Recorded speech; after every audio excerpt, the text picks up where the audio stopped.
I sew. I love to sew. Sewing is my hobby, it is my art, and it is my profession.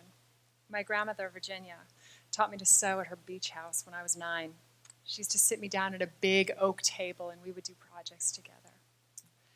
I started sewing in the community in Austin, Texas.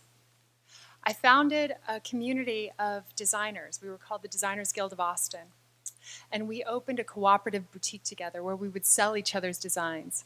And then we decided to do Fashion Week twice a year, and we would gather 500 people from the community to come and see our creations. Natural progression. I had to take my raw talent to New York City.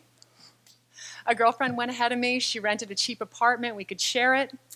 I made my plans to go in September of 2001.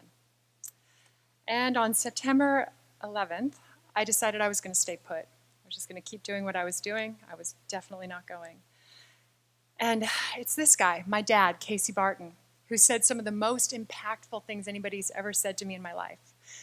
He said, "You have to go. If you don't go, you let the terrorists win. This is why they do this. They want to take your dreams away. Do not let the terrorists take your dreams from you." So I went to New York City. And I felt pretty good about it. I got a job 2 weeks after the Twin Towers fell at a little French bistro called Pastis in the meatpacking district. And I was waiting on people like Lou Reed and Uma Thurman. And I was meeting professional artists and musicians and designers. I rented a little studio in the old Andy Warhol factory building in Union Square. And I began to make musician stage clothing. My mantra was a quote from the late David Bowie: "The difference between a rock star and a musician is the cut of his pants." I found an agent to book me out into the fashion industry. It was my dream.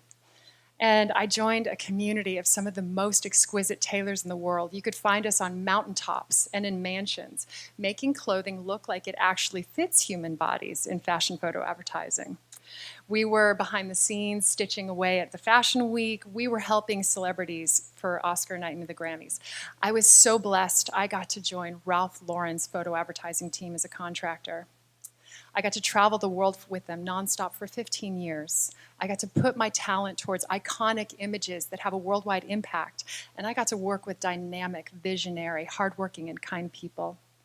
I loved my work. But my heart started to ache because I was very aware of the fact that I was taking a lot. I was receiving so much, and I was not giving back. And so I sat in prayer and meditation, and I asked some very serious questions about the direction of my life. I rethreaded the needle. A friend called me and asked me, "Would you be willing to develop a sewing program for an after school in Manhattan? Your purpose is going to be to keep kids off the street until their parents can come home." It doesn't pay a thing. I had no idea what I was doing, and I jumped on it. Fast forward to Orlando. Ben Hoyer of Credo, the nonprofit incubator, got wind of what I was doing in New York City with kids in the inner city and said, "What do I need to give you to develop this program in the Paramore at the John H. Jackson Center?" I said, "I need 6 sewing machines, and I need some volunteers."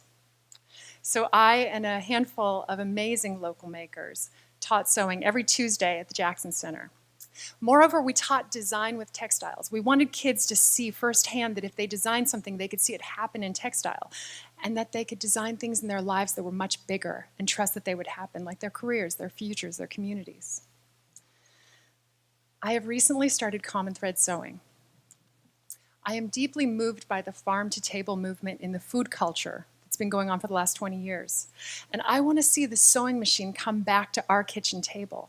I want to re-equip people to touch textiles and work with them and make beautiful things in their lives and for their families and communities.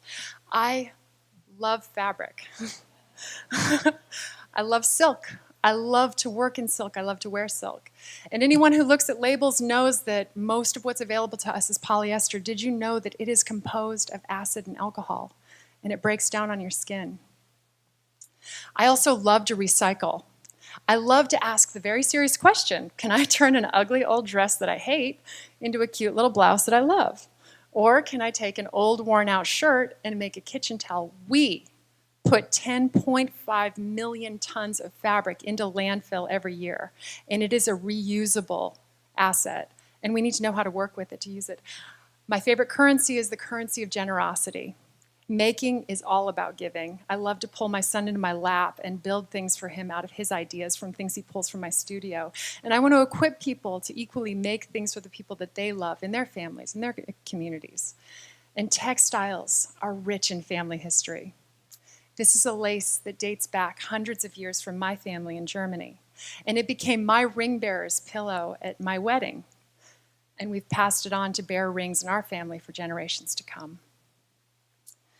The Common Thread just started in July, but it's already starting to go places. I taught a pocket tee workshop, and Kathy took the workshop and then turned around and went to a little town in South America where she works, and she's taught the same workshop in hopes of opening up a stream of livelihood for people living there. And then my beautiful friend Monica, after just taking 2 classes, designed headscarves for a wonderful friend who was battling cancer. She designed them in blue to match her friend's beautiful eyes, but moreover, she designed them to remind her friend as she fought the disease that she was covered and loved and thought of. Common Thread Sewing is my dream. It's a little school in the Ivanhoe. It's just getting started. But I'm so excited at the thought that we could start a movement. I'm so excited at the thought that we could start to use textiles in ways that are meaningful to us in our homes. And I'm so excited to see where people will grab this thread and take it. I'm also really glad the terrorists didn't win. Thank you.